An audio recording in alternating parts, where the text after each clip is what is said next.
Hello students and welcome back. आज हम कर रहे हैं डॉक्ट्राइन ऑफ वेवर। आशा करता हूँ आपको मेरे पहले जो मैंने डॉक्ट्राइन्स के ऊपर वीडियो बनाए हैं वो आपको इजीली समझ में आए होंगे। You would have understood those videos और आप एग्ज़ाम में अगर आएंगे तो it will be easy for you to answer all of those. तो शुरू करते हैं डॉक्ट्राइन ऑफ वेवर। तो वेवर आपको समझना, वेव मतलब हटाना, वेव ऑफ करना, तो ये उसी के ऊपर बेस है।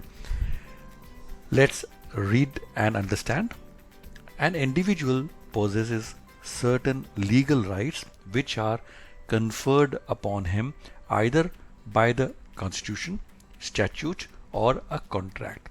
तो कोई भी आपके राइट्स होते हैं, जैसे कि right to live, right of freedom, these are all individual legal rights जो हमारे को किसी ना किसी तरह मिले हैं। राइट टू जस्टिस, राइट, जो भी हमारे फंडामेंटल राइट्स हैं, they are all our legal rights. A right can be defined as an interest or a claim which gives the individual the power to control the act of others, यानी कि to make someone do or abstain from doing an act. यानी कि अगर आपका right to freedom है तो आप किसी को रोक सकते हैं जो आपको कहीं जाने से रोके कि भैया मेरा राइट है, मैं जाऊंगा। सो यहाँ पे एक क्वेश्चन आता है, an important question raises as to whether these rights can be waived. क्या ये राइट्स वेव ऑफ हो सकते हैं? जैसे कि मान लीजिए अगर आप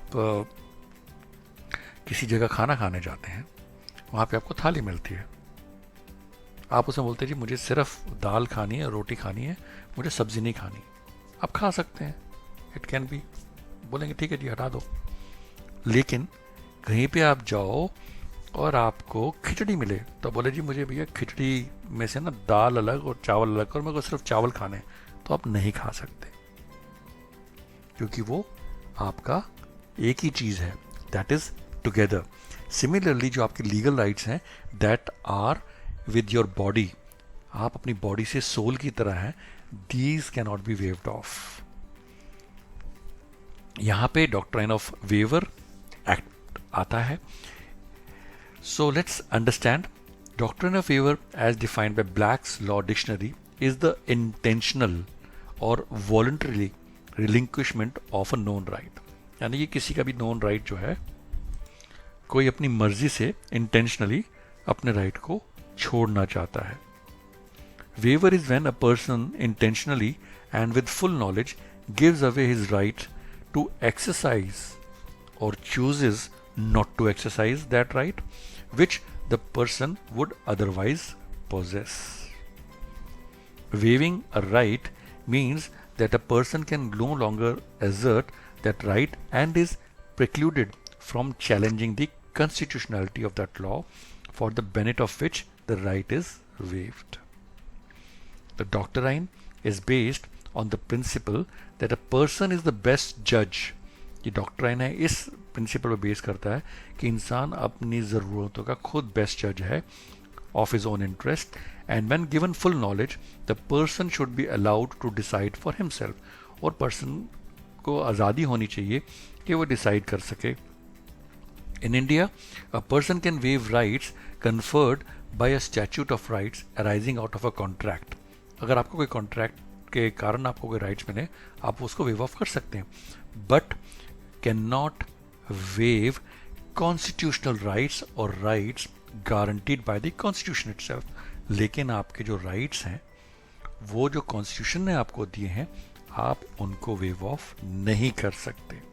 सो डॉक्ट्राइन ऑफ वेवर का मतलब यही है सिंपल, कि अगर आप अपनी मर्जी से कोई भी आपका राइट है उसको आप छोड़ना चाहते हैं, आप चाहते हैं वो मैं उसको अप्लाई ना करूं अपने ऊपर, तो आप कर सकते हैं, लेकिन प्रोवाइडेड वो जो राइट है या वो जो कॉन्स्टिट्यूशनल राइट है वो कॉन्स्टिट्यूशन ने ही खुद ना दिया हो। जैसे कि राइट ऑफ लिविंग, अगर मैं कहूँ मुझे जीने का अधिकार मेरे को मिला है कॉन्स्टिट्यूशन से, मैं कहूँ नहीं मुझे भैया जीने का अधिकार वाला जो है ना रूल मेरे पे अप्लाई मत करो, मैं इस रूल को, इस राइट को छोड़ता हूँ और मैं मरना चाहता हूँ, तो it will not be allowed. ये यहाँ पे डॉक्ट्राइन ऑफ वेवर आता है। तो आई थिंक ये सिंपल एग्जांपल से आप समझ गए होंगे, क्योंकि आपको पता होगा कि कुछ कंट्रीज़ में ऐसा होता है कि अगर आप मरना चाहते हैं तो आप मर सकते हैं, जैसे हमारी कंट्री में, हमारे कॉन्स्टिट्यूशन में लीग राइट टू लिव है, but there is no right to die. ठीक है, थोड़ा और समझते हैं इसके बारे में।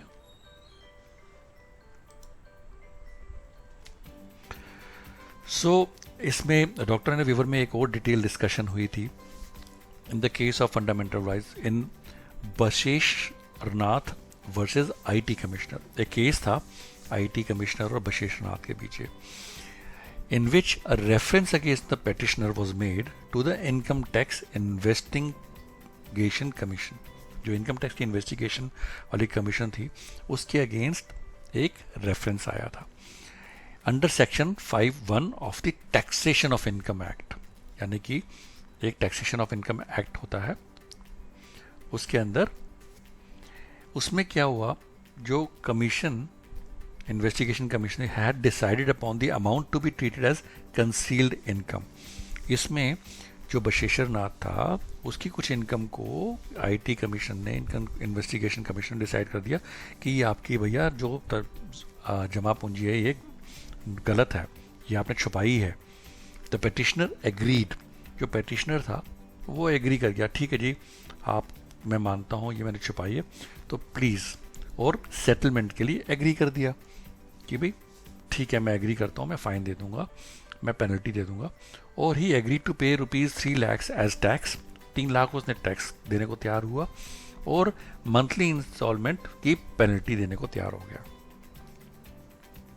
अब क्या हुआ, इन 1955 द सुप्रीम कोर्ट, जो सुप्रीम कोर्ट था उसने डिक्लेयर कर दिया section 5.51 ultra vires article 14 of the constitution.